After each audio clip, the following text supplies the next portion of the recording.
มาสูงเขาก็เขาทั้งเซงเนาะมาในข้าวเนี่ยก็แต่มาอ่อนเหล่เนาะตัวให้ทำปลาวันนั้นกะที่มันคือเนี่ยก็ปัดด้วยค่ะ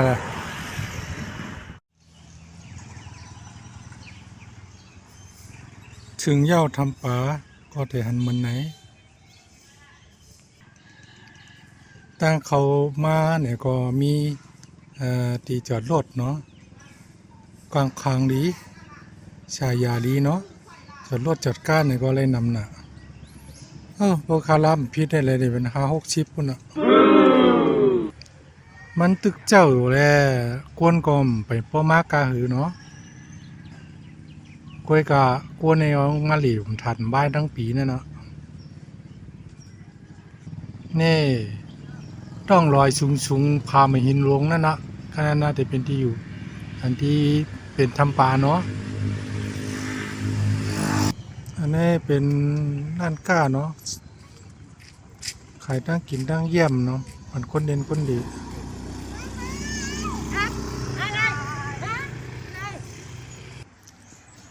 ตั้งกินตั้งเยี่ยมมีกูเมียวนั่นนะวะเขาพัดวะเขาโควะเนาะรับอีสานวะเนาะรับหมูรับอย่างว่าจะประทานนั่นนะห่อกล้วยวะวันนั้นหันยาวมาต้องไปเข้าแน่ชื่อนั่นหมูย่างข้าวไก่ย่างข้าวหมูกำไก่ออกมาเว้เนาะข้าวเหนียวข้าวไหนนี่ข้าวเหนียวลำนี่เข้าไปด้วยนายเงินให้กำไหนข้าวเหนียวจำหนาทานนู้นแล้วกำออกมาเว้มาเล่นมาเหล่เนี่ยมันในวันหยุดวันไหนวะก็ขายเราจะโฆษณาแบบนี้โฆษณามันจะอยู่ในยกช่อง YouTube พุ่นอันนี้เป็นปลายจืออุทยานเนาะทำปลาน้ำตกปลาเสือวะมีหางปลามุ่งเวงเก่าแต่แล้วในที่จอดรถแล้วก็มีไว้กับพวกมีของขายทั้งกินน้ำเนาะมันจะเป็นน้ำเจเกตจักเจกัดไว้นี่คนเรียนคนเหลียก็จะไปเข้ามากล้วยในเป็นจุ่มเหมือนตั้งผลชุดในวันไหนเนาะคนต่างตี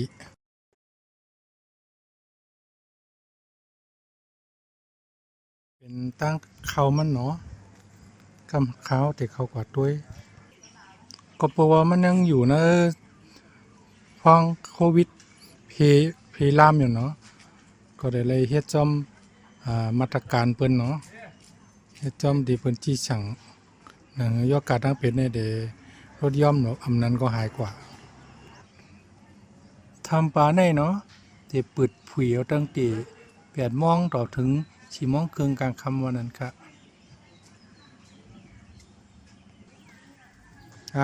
คนก็ไปนำไปซกซักใครถ่ายใครเรียนอย่างก็ตึกแคมเดียบอยู่ปลายทางดีแก่โควิดทางไง มีการคัดกรองโควิดทาง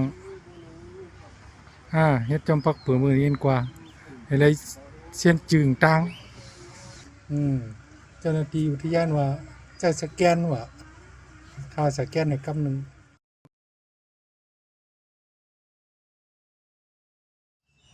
สักชัยเนี่ยสักชัยคำจริงเนี่ยภาษาอังกฤษคนเก็บกาเขาเนาะคนไทยเก็บเศร้าคนหลงเนาะผู้ล้วนเนี่ยมันเก็บ10 บาทได้คนต่างเมืองคนต่างประเทศได้คนหลงกันล้วน50 วันไหนno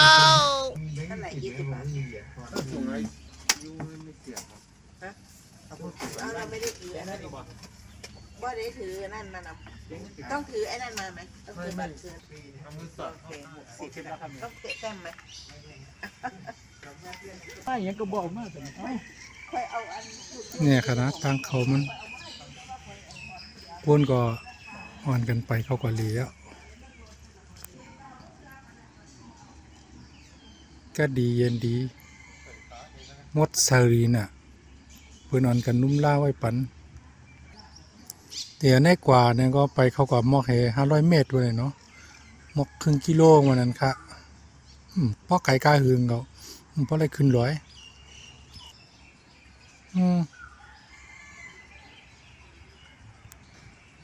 หมกเจียมก้อยก็หางดีเอาเนาะฉังเพิ่มไปเลยกินกาผีมากาแฟมาอันนี้ก็กันในก็เปิ้นมีไว้ปั่นเนาะกาคันได้ใบหุ่งก็กำก้อยก็จับทานด้วยมันกัดมันโฮมดีเย็นดีเต้ๆอ่ะพอสุกซักกวนของบนน้ำนั่นในมีร้านกาแฟของอุทยานเนาะมาถึงตีเอาสั่งกาแฟกินนี่อินกว่าสั่งเพอใครสั่งกาแฟเนี่ยก็กาอันไม้35อันกัดนะมา55กันเลยเนาะน้ำเนียงน้ำที่เนี่ย เหมือนกันนั่นกาพ่อๆกันนะ35 45ของเขาตั้งข้างร้านกาแฟเนี่ยก็มีปลาตังอย่างก็ห้องน้ำปลาว่ามันเลยสุกซักกว่าหาไก่อะเนาะเขากว่าตัวตั้งหน้ากว่ามดเซอร์ดีอยู่คนพิการก็เขาไรเนาะเป็นเฮ็ดไว้ปั่นป้าคนพิการก็คนตุกิตานั่นน่ะ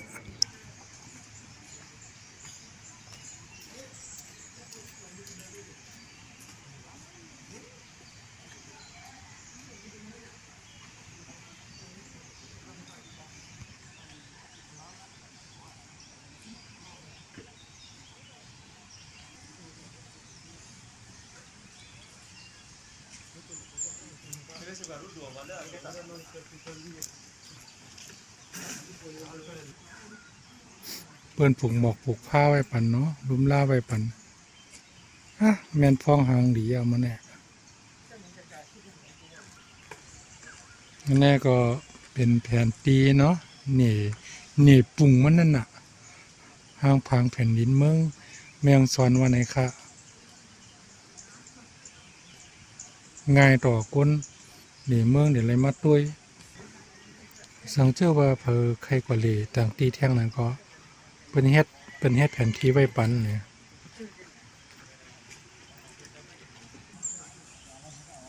พื้นห้องหมอกอีสังเนาะหางหลีก้าสีไข่ของไว้ที่เป็ดยุกยักษ์เอาเป็นนางเฮียนไว้ปันเนาะโหเลยเป็ดยุกยักษ์ผมถูกตีถูกตั้ง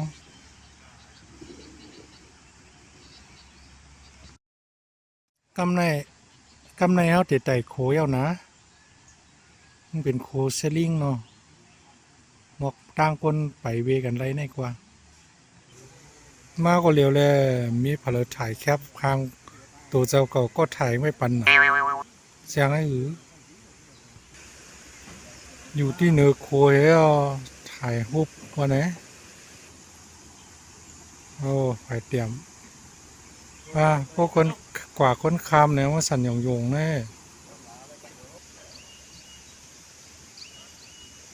น้ำยึงนี่นะเป็นตีงไว้พายน่ะแต่ยึงเข้มหางดีไว้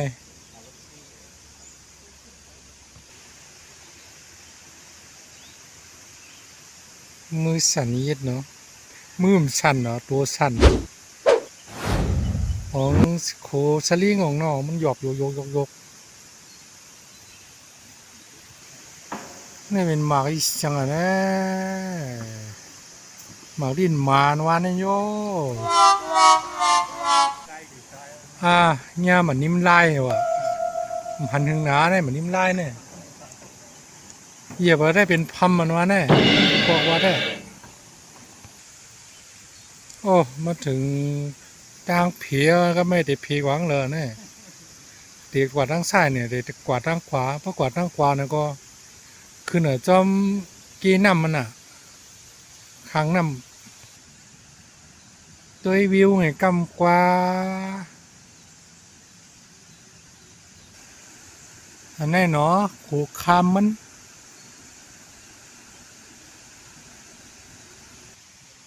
ข้างในมีเฮ็ดเฮือนไต้ไว้ปันหลังนี่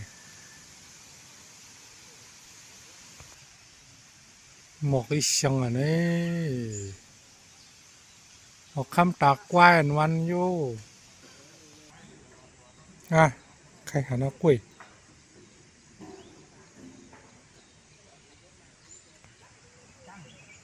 วันเน้นวันนี้ก็ช่องโดยป่านะไม่หนักคะแนนไปเจ้าจีมันหมกหมูไว้หางดีแก่หมูขาวหมกหมูหางดีแก่ อันนี้มันกินอาหารเลยปลาตะเพียนเนี่ยมันกินแต่ไอ้ที่มันจม ไม่กินลูกมันกินอาหาร คนปืน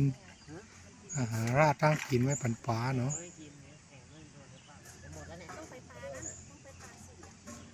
เดี๋ยวพ่อถ่ายรูปให้ก่อนเดี๋ยวว่า ปลาก็มีเกาเกว้มหันตุงกัดลีสายาลีจ้ะสุกสักครั้งไปก็ง่าย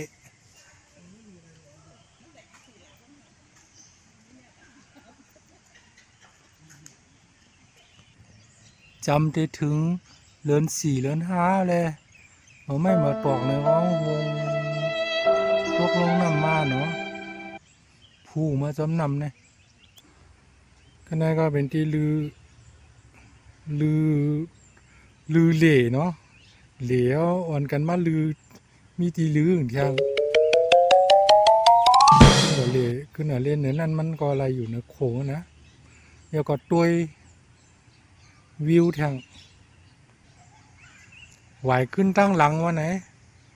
มีก้นมาแน่ป้นนำมาก้นมาแน่ของมันยุดวันเหลียวไว้นะมันยุดทับกันเนาะก็เพราะว่ามันอยู่ต้องลอยชุงอ่ะหนูลอยชุงมันแดงต้นไม้ต้นต่อยางเสียงอ่ะบ่ไม่บ่ต่อหงเสียงอ่ะคือลอยมีหินงไว้อ่ะโขงอันที่ขึ้นกว่าถ่ายรูป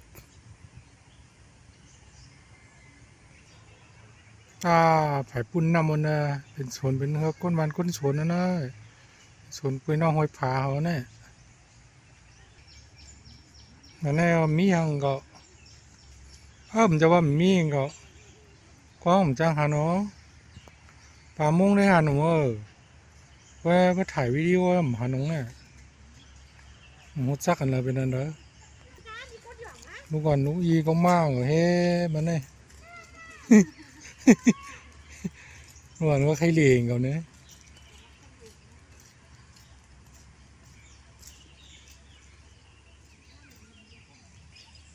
ตัวนี้เสียงอ่ะนะเป็นสร้อยนะแค่ห้างนี้แหละหมอกอันนี้มักก็ผมไม่แห้งนะมันจะเป็นตัวหือน้ำมันออกทำปลามันนั่นเนาะไผ่เตียมมันเนี่ยหนังมันเนี่ยเพราะใครเสือก็คือใครมีอะไรวันนี้มีต้นไม้หุ้งลงเห็นเขา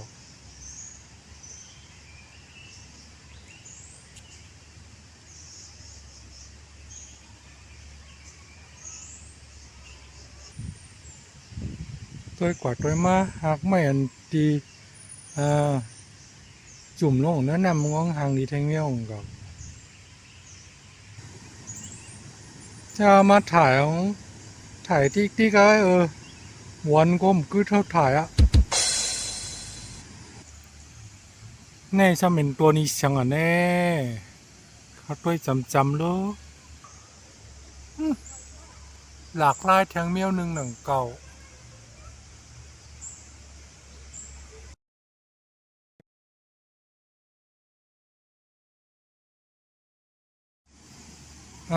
ก็ไม่ได้จะไม่ถึงกล้วย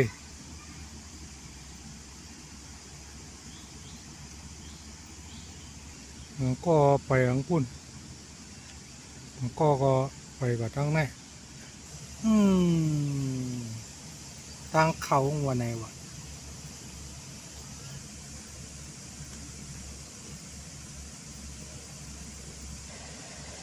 โอ้ใครหันปลาก็ปลามุ้งหลายๆอ่ะนี่มาโยไหวแต่มือกลางเนื้อวะเนาะควา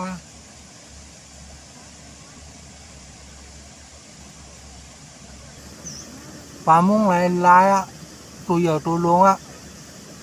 ปลาต่างเมียวได้มันจังอยู่จอมมันเนาะคนว่าปลามุ้งในใกล้กินลูกปลาต่างเมียววันไหนงาว่าสีปลามุ้งในใครออกสมออกผ้าเนาะผมสมไว้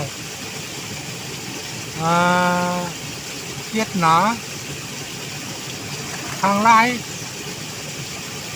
เมื่อกำเดียวพระหูจักหัวว่าเมียผู้จักได้วันเด็มมอลาดเนาะปลามุ้งมันเงือวันไหนเขาไปเอาจักเป็นเด็กอะปลามุ้งในเงินปืนหาร่าปืนพักมันน้องกว่ามาอ่อนกันกินนั่นก็มันนำหนาแรงรวดออกมาแน่ตั้งเนอมีแทงนำหนากำไก่กระกดด้วยอันนี้มีกงก็ว่าเมื่อเลี้ยวเนี่ยมันเอาน้ำปุ๋ยเข้ามาปั่นเนาะ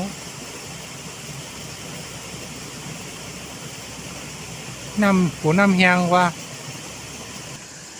โคกหินน้ำมันตัวเนาะ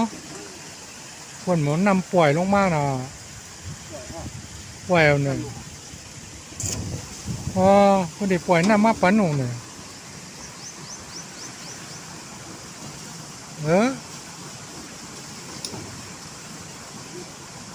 นำไปน้ำ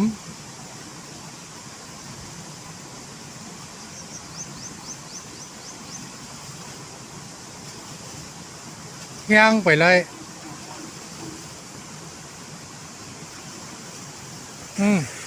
เจ้าหน้าที่กับผู้ยนำมาไว้ก็ไม่ได้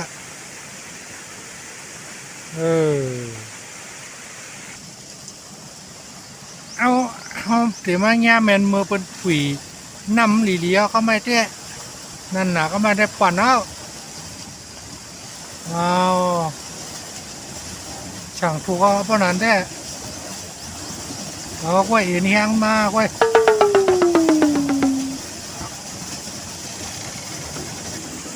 นี่ตำข้าวเหนียวก็ไม่ได้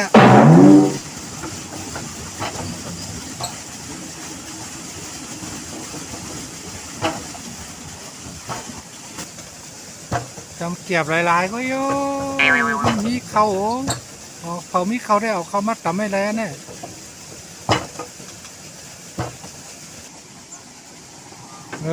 อันนั้นไปเหตุการณ์นะเมื่อไงแน่มาเมียนพ้องเป็นจุดดี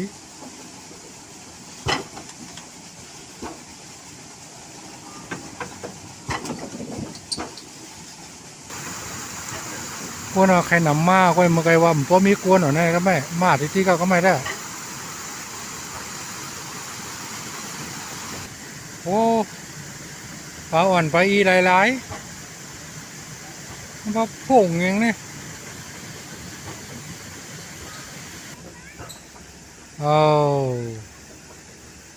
ที่ขายอาห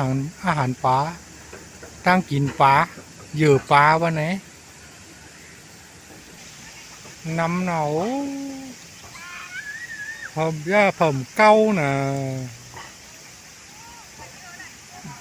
อยู่เลยถังห้างดีที่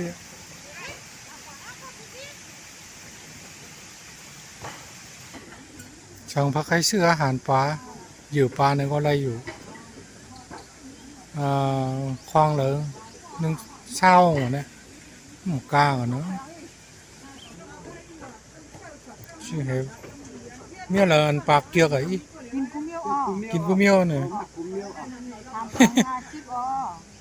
ข้าวปุ้งข้าวทางเดียว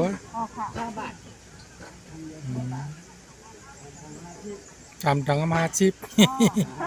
คนหอยหนำหนาก็ไม่ได้อิ่มหนาโย่มีอิ่มเนี่ยของนำหนาวนะถุง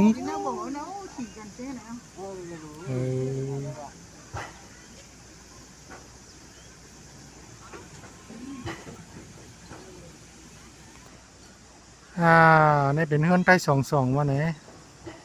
มีหางก็คนมาเหลียวเป็นเฮ็ดกันเนาะนี่เฮือนเตียกอูดที่มาเหลียวปลายจีเขาทำปลาเนาะอันนี้ถึงตีเตี้ยๆเนี่ยงานตีนี่นะอันนี้ผังสังเพอใครเช็คค่อยเช็คอินเนี่ยก็เฮ็ดอะไรอยู่พอเดี๋ยวเลยรู้ว่ามาถึงมาหัวเราวันไหนอันนี้ก็เป็นโข่ง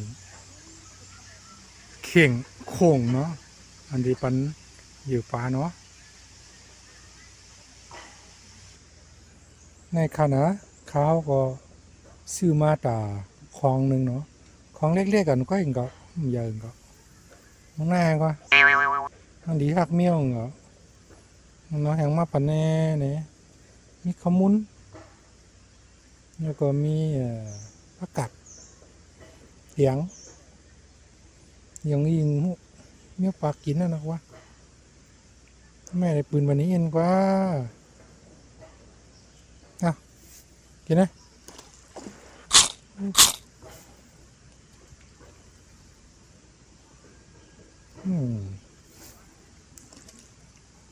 เมื่อไกลคนขายลาดว่าปลามันหมออิ่มว่ะห้องว้างนำหนาเนี่ยน่ะข้าวได้ปืนดีที่วัดหัวเนี่ยปืนหัวให้นะกว่า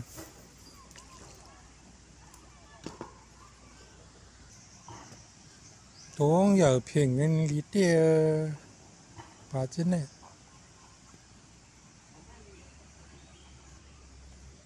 ก็มีกากินนั่นนะกินดิอ๋อขมุนไม่มีหวานเนี่ยของแน่กินผักอะไรล่ะเอาก็กินดิปุ๊นะหิมกันดิบางบ่อเฮ็ดไว้ก็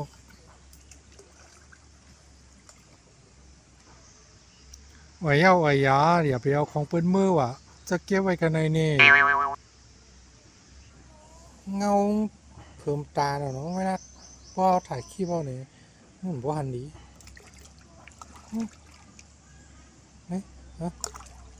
กินที่ก็ตัวใหญ่ตัวหลวงน่ะผู้ตัวผู้กินยังก็เกือกยิบด้วยอะไรมูนะถ้าดีเย็นนี้นะมันเดือดได้ไหมพวกของอยู่เตาหัวไหม้ของอยู่เตาต้องดอยของงานชันอยู่ทั้งพังกับพังอาบมันนี่เป็นตั้งขึ้นจูเนาะจูหูทำนั่นมันดอยมาหินน่ะ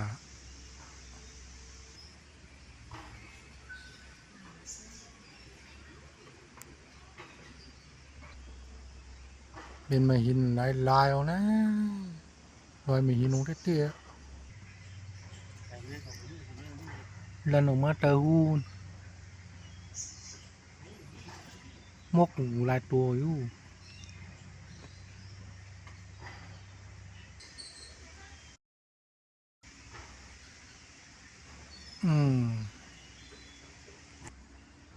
เขามันน่ะได้เตียเป็นเฮ็ดเหมือนทางยาเสียงเป้าไว้เนาะยามีก้นกุปอกเนาะมันจะก้นกุปองเหรอก้นเมื่อก่อนเนาะใครไว้ว่าก้นเนาะก้นล้วนเนาะหลักลำน้ำหมอปลาเจ้าก็จำมันเอาเมื่อกว่ากินได้เอาเป็นนอนรับที่ก็มูมีอะไรกินได้น่ะท่านก็เลยเอาปลามาอับมาปั่นขึ้นแค่ว่าเป็นเสาทำให้ทำไว้คือก็มูก็นั่นก็จังเป็นเอาปลากว่ากินเนาะก็แล้วมาอับปั่นขึ้นเป็นลาดวันนั้นเนาะจะตื้อแต่เขาก็มูเก่าOkay. Yeah. กันในนางเจ้าหอค่ำเนาะอย่ามาหอดมาถึงมันก็ปัก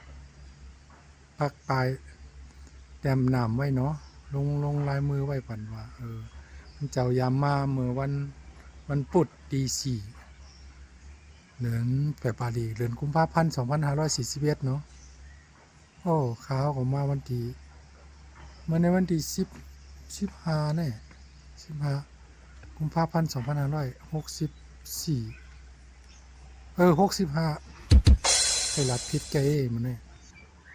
อันนี้เป็นหูทำเตี้ยๆนะเงาหงางเตี้ยๆเตอลอยต้องลอยเตี้ยๆที่น้ำลันออกมาคำเดียวอะไอ้ป่ามุงของนำตีนำวานนั่นนะผมเคยมีที่อยู่ของพวกอะไรพูดกันอยู่นะป่ามุงเองส่งเกียกที่รับสิ่งเนาะเตอพังอับเตอหูสีเหินมันเนี่ยก็ลำมีชอมมีบางตัวมันเคยเลืองๆไงเก่าก้อยหนักแต่ดีหันเหมือนกันหมดนะแคบคางมันนะลายอ่อน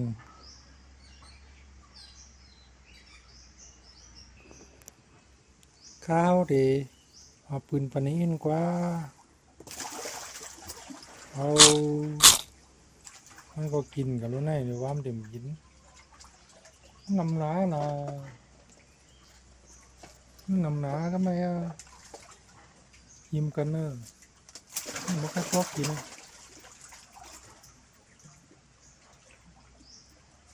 ปล่อยลงกำเหลือมดปล่อยลงกำเหลือมดได้เอาไว้ปันตังตีป้องกว่า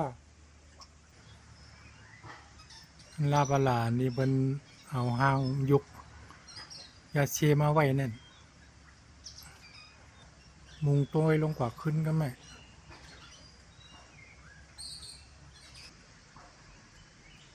อันนี้ก็อยู่ท้องนอกให้ตัวขึ้นมูทำมันพามีหินงแน่ย่อยปังยังปิงยิง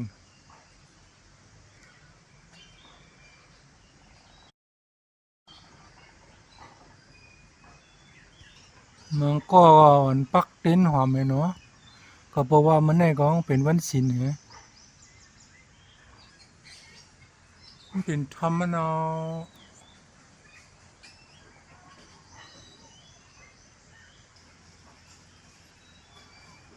พอมีกวนนะก็ไม่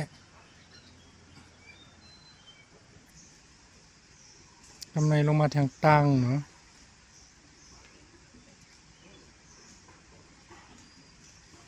มันตีอ่อยขวา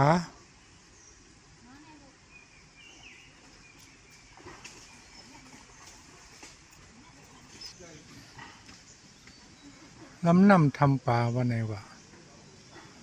มันใครว่าทำในปอดในเป็นน้ำมันตีไหลออกมาตีลอยหินลอยถุนหินปูนก็ลอยถุนนั่นนะน้ำในมันซึมมันน่าเป็นน้ำรันกึดนั่นนะเนาะน้ำรันกึดก็อาจจะเป็นน้ำเมงี้นั่นเองเขามารันกึดตีลอยตั้งสูงย่อก็พูดออกมากันในย่อก็ขึ้นก็หอมขึ้นน้ำงี้ขึ้นเองเขา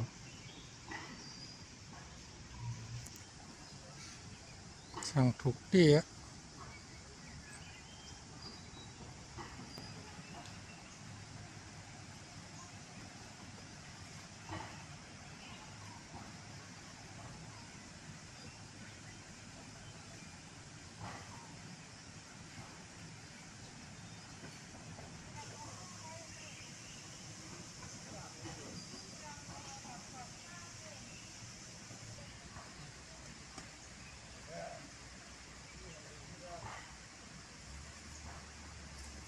อันนี้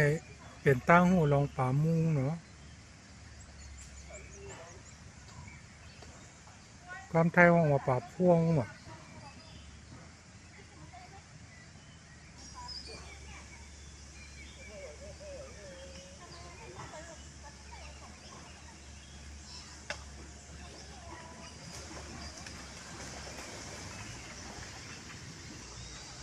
อันนั้นเป็นตั้ง ไปกว่าควายขึ้นข้ามโขกว่าควายขึ้นตั้งมาเมื่อไกลนั่นกันนะก็นั่นก็มันเหยื่อปลาอะไรอยู่ก็เพราะว่าปลามันนำเลยจังว่ามีกระหือก็ว่าป้ออันวันนั้นน่ะตัวหนึ่งก็กินมอกระหือก็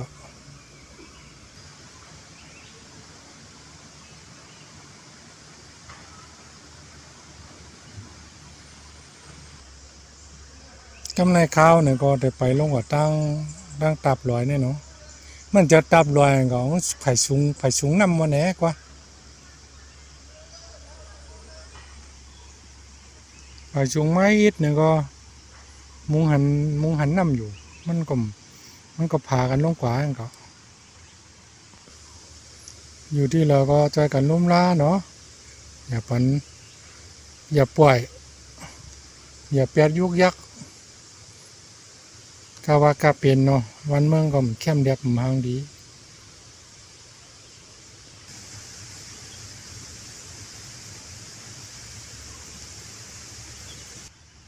ตั้งไปกำเปียดลงมากขึ้นนี่ก็มีหางนำก็ค่ะเป็นตั้งไปโยนั่นน่ะจำในสุดอะเส้นตั้งไปมุงต้วยไผ่เตรียมแล้วเนาะก็นึกไปไม่อยู่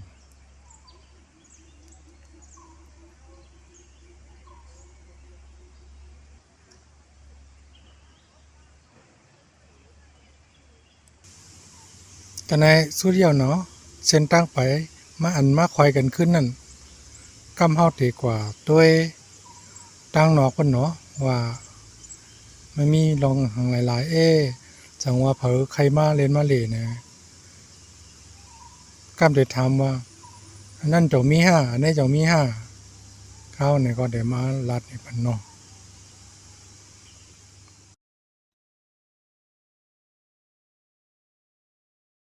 ต้องค้างนี่เปิ้นเป็นมันมีปลาทั้งด้านก้าเนาะด้านก้าโคกุ่นของขายเนาะน้องคนวัน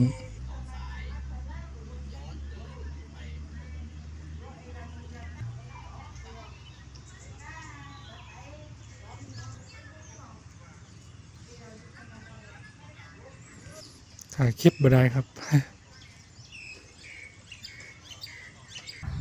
ตอนตาคลิปต้วยทำปลาในคาเทหรือย่างไว้ที่ในก่อน